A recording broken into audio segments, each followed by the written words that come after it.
E a relação de confiança, para você confiar em Deus, você tem que conhecê-lo, você tem que buscar saber quem é Deus.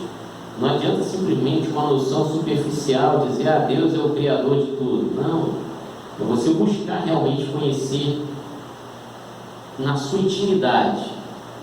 E aí, para você buscar conhecer Deus na intimidade, você tem que buscar onde essa informação.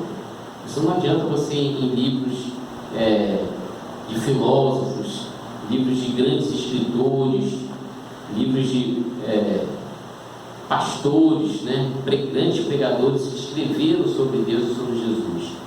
A primeira fonte que você tem que buscar é a Bíblia. E aí, para que você busque nessa fonte, e que você confie nela, você tem que também conhecê-la. E aonde você conhece sobre a Bíblia? Na Bíblia. O primeiro passo. Então, busque estudar a palavra de Deus diariamente. E aí, você pode buscar literaturas que te mostrem o caminho que você deve seguir dentro da Bíblia para conhecer a própria palavra de Deus. Para que você não fique perdido, porque como o eunuco estava estudando o livro de Isaías, e Filipe perguntou para ele se ele entendia o que estava lendo, e ele disse, como posso entender se não tem ninguém para me explicar? E aí ele prontamente começou a explicar. Ele não distorceu nenhuma palavra, ele não inventou nenhuma história para contar, ele simplesmente explicou aquilo que estava sendo estudado. E nós temos então escritores, nós temos a escritora Ellen White, você tem livros históricos como Flávio Joséfos, historiadores da época. Então você vai buscando essas fontes para te dar a confiança naquilo que você está buscando, saber aonde buscar dentro da Bíblia. Eu falo assim, são 66 livros. Você não sabe exatamente aonde ir para buscar determinado assunto. Eu tenho uma dúvida sobre morte, que se eu morrer, para onde eu vou? Eu vou ler isso aonde? Em Deuteronômio, eu vou ler em Gênesis, eu vou ler em Apocalipse. Então você vai ter uma literatura que vai dizer para você assim, você busca primeiro no livro tal, aí tem um versículo tal, depois você vai ler aquele outro livro, aquele outro versículo, e aí você vai montando, né, esse seu entendimento, e aí você vai ganhando confiança na palavra de Deus. E quanto mais confiança você tem na palavra de Deus, mais você vai recorrer a ela cada vez que você tiver um problema. Nós não podemos tomar decisões nenhuma na vida sem antes consultar a Deus. Toda vez que nós tomamos decisões por nosso próprio entendimento, na grande maioria a decisão não é com resultado favorável como nós desejamos. Existe um provérbio japonês que diz: cuidado com tudo aquilo que você deseja, porque você pode conseguir. Então nós temos que ter cuidado com aquilo que nós desejamos, porque nós temos que pensar exatamente naquilo que a gente quer e o que aquilo vai acarretar na sua vida e na vida de outras pessoas. Eu lembro do meu pai, na época, jogando aquela loteria esportiva, né, que tinha que marcar negócio de jogos, né, coluna 1, coluna 2, e aí minha mãe brigava com ele, que ele gastava dinheiro jogando aquilo, mas sempre ele jogava, acho que uma vez por mês, ou não sei como é que era esse jogo, mas ele sempre falava para mim que só queria ganhar, ele pedia a Deus que só ganhasse, que se fosse para trazer mais benefícios do que problema. Se fosse para trazer problema para ele, ele preferia não ganhar, ele ia lá jogar o dinheiro dele fora. Passou a vida inteira dele e nunca ganhou. Então realmente Deus não tinha esse plano para ele, porque ele podia se corromper com aquele dinheiro. Então é melhor não ter. Então a gente tem que ter muito cuidado com aquilo que a gente deseja. Existem em algumas literaturas de ficção, né, são histórias de que pessoas que desejavam determinadas coisas e conseguiram, mas a custa muito alto, um preço muito alto tiveram que pagar por aquilo. Às vezes a pessoa deseja muito ficar rica, e não mede o esforço. Eu quero ficar rico de qualquer jeito, eu vou ficar milionário. E aí às vezes fica milionário, recebe um prêmio do seguro de vida, porque um filho que morreu atropelado num carro de uma empresa qualquer, a empresa indenizou ele, ele ficou milionário, mas o filho não tem mais. Então nós temos que buscar a orientação de Deus. Deus, eu preciso disso, eu quero, né? Eu quero isso, isso e isso. Mas o Senhor sabe exatamente do que eu necessito. Por favor, me dê aquilo que eu preciso, não somente aquilo que eu quero. A gente pode ver também lá em Salmos 37, vamos lá em Salmo 37, 5, que também é um salmo conhecido. Fala também sobre a confiança.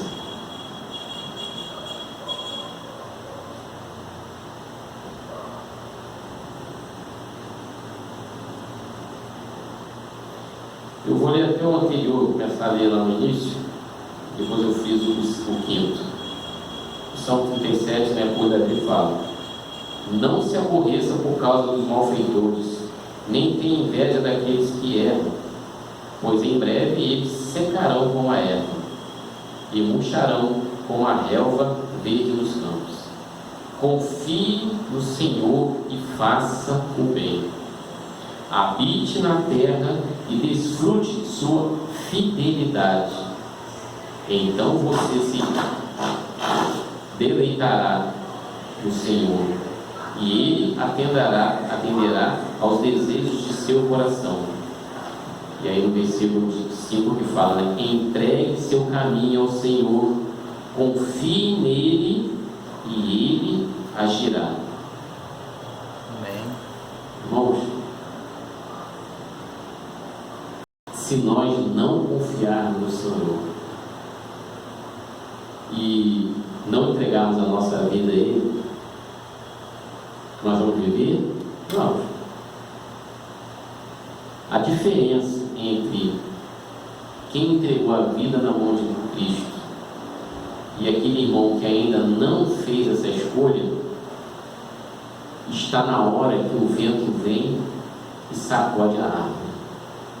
Na hora que a tempestade vem e balança a figueira, somente aqueles que estão realmente agarrados na figueira, que estão firmes em Cristo, que não vão cair.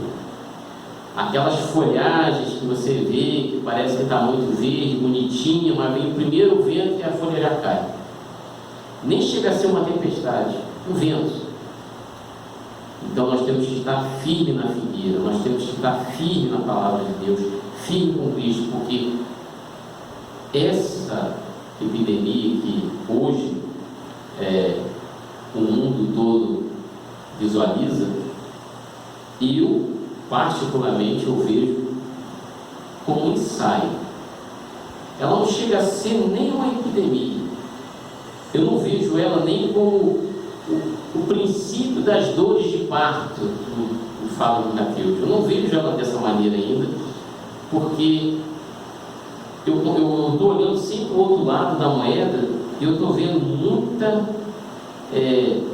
vamos dizer assim, muita gente fazendo um alarde muito grande em cima dessa doença. É uma doença? É. Ela se contagia através do ar, através de gotículas, ela se contagia, ela pega? Pega. Ela pode matar? Pode. Mas nós temos exemplos de outras doenças que têm uma transmissão também parecida e uma letalidade muito maior. Eu li ontem num site italiano, não fala italiano, né? já dizendo, mas existe o Google Tradutor, né? Então uma benção para quem não sabe falar outros idiomas. E a pessoa que estava falando o texto, ela estava falando em português. Eu também fui traduzindo. Saiu um jornal da Itália. Fizeram exumação em mais de 50 corpos. para fazer uma amostragem. E de cada 10 corpos exumados e testados por coronavírus, que foram dados como mortos por coronavírus, de cada 10, irmãos, 9 não eram coronavírus. De cada 10, 9. Ou seja, você tinha aí 90% de erro médico ou de diagnóstico, né? diagnósticos errados ou de propositalmente colocado de maneira assim. Então, vendo essas notícias, vendo tudo que está acontecendo no Brasil, de covas que são abertas e são fechadas sem estar ninguém enterrado, caixões que são enterrados com vazios, somente com sacos de areia dentro para fazer peso, ainda vai dar muito pano para manga no futuro. Nós vamos ver muita coisa acontecendo ainda. Mas, olhando para o lado verdadeiro das pessoas que estão realmente morrendo por conta dessa doença, eu também não sei até que ponto é verdade, porque eu também li uma notícia de hackers, né?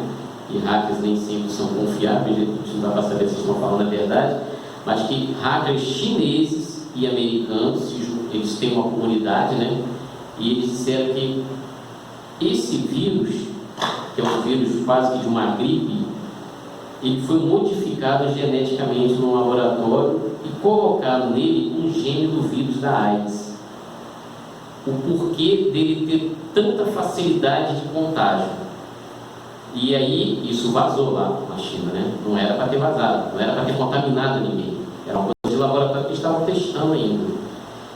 E aí, vendo sobre as pessoas que estão morrendo e estão sendo colocadas com coronavírus e depois estão sendo testadas novamente e vão ver que não é o coronavírus, você começa a associar as duas coisas. Por quê? O vírus da AIDS, o que ele faz? Ele não mata ninguém. Você vai morrer por causa da tua baixa imunidade de uma outra doença. Quantas pessoas morreram de AIDS porque estavam resfriadas, porque pegaram uma pneumonia, porque pegaram uma outra doença que teoricamente não mataria se ele estivesse saudável, mas ele tinha AIDS e morreu. E muitas das pessoas na Itália que morreram estavam aqui, justamente com esse sintoma. A imunidade estava completamente baixa, esse vírus fez com que abaixasse ainda mais essa imunidade, e outra doença que estava já dentro do corpo da pessoa, mas estava sendo combatida, deixou de ser combatida e ela passou a realmente morrer por conta daquela doença. Então, irmãos, vamos buscar confiança em Deus, vamos buscar na palavra de Deus. Não é o fim do mundo ainda, entendeu? Está próximo? Tá. Existem sinais na terra? Existem sinais no céu? Existem.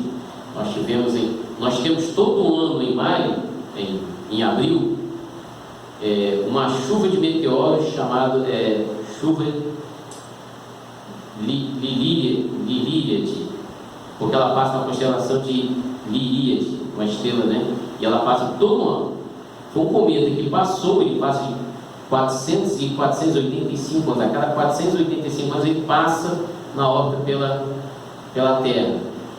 E o rastro que esse cometa deixou, todo ano, a Terra, nesse processo de girar, ela passa por esse rastro e tem essa chuva de meteoros. Essa é uma chuva de meteoros mais antiga que se tem registro na astronomia. O primeiro registro dela é de 700 anos antes de Cristo. Ela já tinha sido observada, né? Os astrônomos gregos já tinham decifrado, catalogado essa tempestade. Então nós tivemos em abril agora novamente essa tempestade. Nós tivemos agora dia 29 um meteoro que passou bem próximo à Terra, é um outro sinal. Nós tivemos um meteoro que caiu em São Paulo, acho que foi na segunda-feira, né? A NASA liberou inclusive as imagens, está na internet para quem quiser ver. É um morro em São Paulo, né? Um meteorito. Inclusive tem imagens de 3 câmeras diferentes mostrando a entrada dele na órbita, a hora que ele explodiu, e a hora que ele cai no morro lá, né? Deve ter todo mundo lá tentar achar um pedaço dele. Então, nós estamos vendo sinais em todos os cantos, sinais na terra, sinais nos céus. Então, se chegando próximo ao fim, então o que nós temos que fazer? Correr e se esconder dentro de casa? Não. Os filhos de Deus não. Os judeus vão buscar mais na palavra essas informações. Vão estudar cada vez mais, ganhar cada vez mais a confiança para aguardar o retorno de Jesus. Não é motivo de medo o retorno de Deus. Só vai ter medo quando ele chegar na nuvem dos céus aqueles que não estavam fiéis à palavra deles. É aqueles que vão correr para as cavernas, que os montes caem sobre eles. Aqueles que não vão aguentar olhar para a glória de Deus. E não é o nosso caso. Quando alguém, se eu estiver dentro de casa e alguém gritar lá na rua, tem uma luz no céu, eu prefiro você o primeiro a sair correndo dentro de casa. Eu quero correr para a luz. Eu não quero correr da luz. Então, irmãos, a questão da confiança, nós temos que realmente buscar essa confiança, acreditar. E a nossa fé, a nossa confiança, a gente só sabe o tamanho dela na hora que ela é testada. Não adianta a gente achar que temos fé e no primeiro abalozinho a gente já sai correndo, se esconde. Para a gente finalizar, só mais um versículo em Mateus 6:33. Esse também muito conhecido dos irmãos. Em Mateus 6:33 diz: entretanto, busque em primeiro lugar o reino e a sua justiça, e todas essas coisas também lhe serão acrescentadas. Amém. Buscar primeiro o reino de Deus, meus irmãos. Nós temos aqui coisas maravilhosas nesse planeta. Ontem, passeando pela estrada do Contorno, eu fiquei admirando a Bahia, né? O Frade, a Bahia da Ribeira. O mundo que Deus deixou para nós é muito lindo, apesar de todo o pecado que nós já conseguimos danificá-lo, mas é um mundo muito lindo ainda. Mas o reino de Deus é muito mais lindo do que a gente possa imaginar, né? Fica por uma outra oportunidade de falar sobre o reino de Deus, né? Mas eu posso garantir para vocês, irmãos, que tudo que o Apocalipse fala, entendeu? De dar uma visão de uma cidade santa muito linda. Então nós temos que ter essa confiança e buscar em Deus esta confiança. Se ainda você não confia, se você ainda não entregou a sua vida na mão de Cristo, não deixe para amanhã. Entregue hoje. Busque hoje, entendeu? Em oração, busque em oração. Se você não está achando que não está realmente ainda preparado, não espere ficar preparado para depois buscar a Cristo. É Ele que vai dar essa preparação para você. É Ele que vai te dar essa condição de caminhar em direção a Ele. Não é você que vai buscar por sua livre, espontânea vontade, as suas pernas que vão levar você até Cristo. É você que tem que tomar a decisão. Quando você tomar essa decisão, querer Cristo, Ele vem até você. Ele foi até Adão buscar Adão, e Ele vai vir até você também. Então, irmãos, vamos buscar a Cristo todos os dias. E para a gente finalizar, vamos louvar o nosso Deus com o hino 273. Amém? Amém.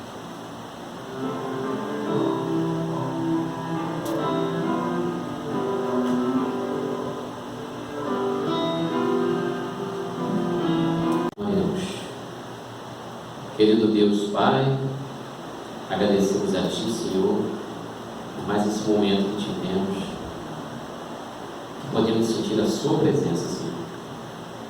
Pedimos a Ti, Senhor, que esteja conosco durante todo o restante do dia, durante todo esse nosso trajeto de volta aos nossos lares, possamos chegar em segurança e encontrar os nossos familiares também em segurança, Senhor. Pedimos, Senhor, que aumente a nossa fé. Aumente a nossa confiança, Senhor. Que possamos ter a certeza que essa negra nuvem logo passará. Que possamos, meu Deus, buscar a Ti e cada vez mais confiarmos na Sua palavra. É o que te pedimos, Senhor, e agradecemos em nome do amor de Jesus Cristo. Amém.